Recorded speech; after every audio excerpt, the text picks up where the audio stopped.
Hello, everyone. You probably heard those headlines.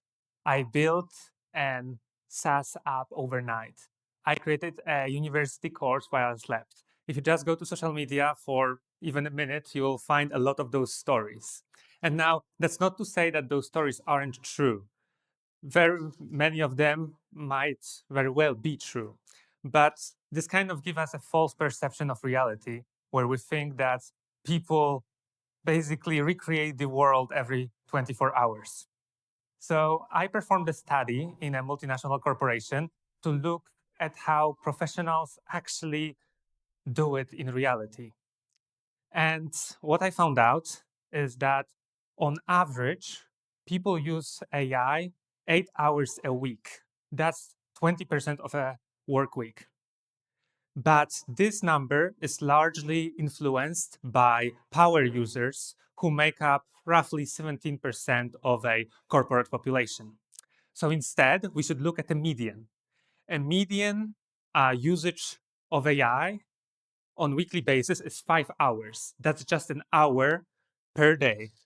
And an interesting thing here is that when I looked at other studies, in some other corporations, this median number is even smaller, 4 or 3 hours. And you might now think, how come people don't use this amazing technology that changes the world? If we can build an app overnight, if we can ship the next project in just a matter of hours, why people do not utilize this amazing technology? So I decided to ask the survey participants, of which there were around 300, what were their top three blockers? And results were really interesting. The top blocker was, unsurprisingly, lack of time. Almost 60% of people said that they lacked time to learn more. And now, again, this is not surprising. With every new technology, this is the issue. We don't have the time. The world is moving too fast, and it's really hard to find a minute to learn more. But this has very interesting implications because it's quite understandable that executives don't want to reduce people's scope in order for them to learn. Because imagine you reduce scope of every single person in a company by 10 to 15%. That would mean that the corporate productivity would drop by this 10 to 15%. And as we know, especially if it comes to companies that try to reach next and next targets, they want to impress investors, dropping productivity by 15% is unfeasible. Now, it is a difficult hurdle because if we invested this time, people would be able to be far more efficient, far more productive, but they simply can't reach this level of AI literacy to automate this well. And that leads us to the second blocker, choice paralysis. Around 40% of respondents said that there are simply too many tools to pick from, and they don't know where to start. And we don't just talk about AI models such as ChatGPT, Claude, Gemini, or even some more complex tools like Claude Code or Codex. It's in corporate world, there are builders who build specific APIs or AI wrappers which are meant to address specific needs. You can think of anything, and there's probably an app for that. For example, AI for better document writing, app for creating dashboards, AI analysis support, and so on and so forth. Now, in some companies, the number of these apps is around 100 to even 1,000.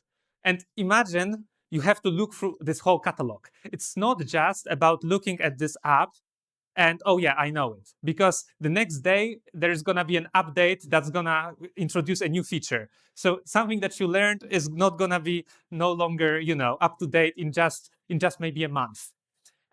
So going through this catalog is almost impossible for any normal person, especially in this 5 hours a week. Now the third blocker, and that's for me is especially interesting. 25% of people, so 1/4, said that they lack a subject matter expert who they could turn to when they, start to struggle. And that's really interesting because those people actually found time to automate. They found time to build something that would support their work. And I didn't mention, but there was this another blocker that people simply don't know how to automate their work. So these people actually did find a way to automate their work, which is not that easy as you might think. And then they didn't have enough support. So this is really hindering AI literacy and the growth of the organization as a whole. And how can we address this? I was thinking about that. I come up with one simple idea. AI champions. You might ask, who are AI champions? AI champions are a type of subject matter expert who learn about AI, who test all these tools, who go through different use cases, and not just, sticking to their own organization, not just sticking, for example, to marketing, but also looking at innovations in software development AI. These people would look at all those different things, and then they would support their team members. Imagine a weekly or bi-weekly meeting where you meet for like 30 minutes to 1 hour and talk about different barriers to experience and ideas how to automate your workflow. This AI champion could address those needs because they would have all this knowledge to support you. And think about it from this perspective. You cannot cut the scope of everyone in the company, but this one person per team, which teams are roughly 5 to 7 people large, this seems quite feasible now. And also, before we were talking about cutting everyone's scope, right? And, when everyone is learning, they're learning little by little. But when we invest into experts, they learn far more quickly, far more efficiently, and would have far bigger knowledge. Instead of like everyone being mediocre, we have one expert who can support the needs of the entire team. How could that look in practice? Well, this is the important factor. We shouldn't just stick to one team. Those AI champions would have to communicate with other teams. If you're from marketing, you should communicate with data analysts, with software engineers, with, product managers, and see their use cases, because that's how you will get inspired how to create new solutions which will help your own team. And now, what are some benefits? Well, most important benefits here is that there is contextual relevance, because those people are in their own team and they know the needs of their team.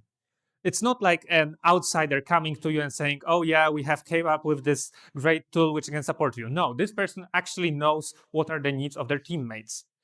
They also have this psychological efficiency, whereby it's not so hard to ask for help for a friend that you see, for a coworker who you see on every other meeting. And it's much harder to do that when there is some person in maybe some other country that you have to make a Zoom meeting with. Next, team efficiency, improved team synergy. This all goes into supporting your own team. And now I talk here about corporations. And we are here at the university. Why is it so important? It's important because our graduates walk into this world, into the world where we use AI, and we'll be using it even more and more. And university has this issue. In 2022, when AI was like generative AI was first introduced, some universities rushed to ban it because students were cheating. Then, a while later, universities tried to be more, tolerant and try to think, oh yeah, how can we actually allow students to use AI in some areas? But then some universities came to another problem from before, where they allowed AI to run rampant and students could use it for any project and they wouldn't actually learn. So here we come to an important issue. And that is, how do we make it so that students can both leverage AI and learn it, so they are increasing their own AI literacy for the future, but also they don't cheat and don't actually learn anything. And that moves us to this interesting idea. How about we divided projects into non-AI projects and AI power projects? So non-AI projects should be some simple projects for students where they could use where they would not use AI, and they would learn the basics of the subject. You know, all these innovations I talked about in the start, building an app overnight or a university curriculum, building a dashboard, is only possible if you know the basics. If a person who knows nothing about data analysis and data visualization tries to build some analysis, some dashboard, they will quickly run into problem where they actually don't utilize the data in full its capacity because they don't know how to, handle this kind of data. They don't have this idea, oh, maybe I should, do a PCA, or maybe I should cluster some variables together. Maybe I should build an index. They will not think about it, and they will not be able to ask AI to think about it because AI will usually create some relatively simple solution. So we need this basic knowledge to leverage AI in its full potential. And now the second part is AI power projects. So I found this issue. I myself am in my final year of my master's, and I made some projects where I used quite a lot of AI. And then later down the line, I thought, did I learn really that much? I learned a little bit, but perhaps I could learn more. And what I'm thinking is create a project that would have really high standards, would have really a lot. You would expect a lot from students, so that when they use AI, they actually have to go an extra mile. They actually have to, build a real solution, real projects, real value. And why does it matter? First of all, that's what they're gonna do in real life in corporate world. But also, this way they are building some portfolio for the future. They're building their CV with actual, a product that could actually be even sold. And next thing is, it's not about just increasing AI literacy. I talked about those AI champions, and we can do something quite similar on the university. Think about your faculty and your department on the university. Does it have a dedicated kind of AI champion among professors who actually, knows a lot about AI, that dives deep on these problems? Some might, some other might not. But you also have to think, do we communicate regularly about the needs of in academia about AI? The same thing also is needed for the students. And now I will not tell you that we can just create AI champion students from nothing. It's really hard to do. But what we can do and to move in the right direction is telling them, hey, try to make some AI solution, and we are going to reward it via competition, via hackathon. And let's reward the students for good use of AI. This way, they will want themselves to create student organizations, student clubs, where they are going to leverage AI more. And this is how the AI literacy might grow in university itself. And, all of this that I said about creating these AI champions, about increasing AI literacy through different types of projects is something that we can do. That's something that would be relevant in the future in this ever-changing world. But it is ultimately up to us whether we try to implement this change. And, innovation won't happen overnight. It happens through deliberate work and working on it constantly. So why shouldn't we start now? Thank you so much.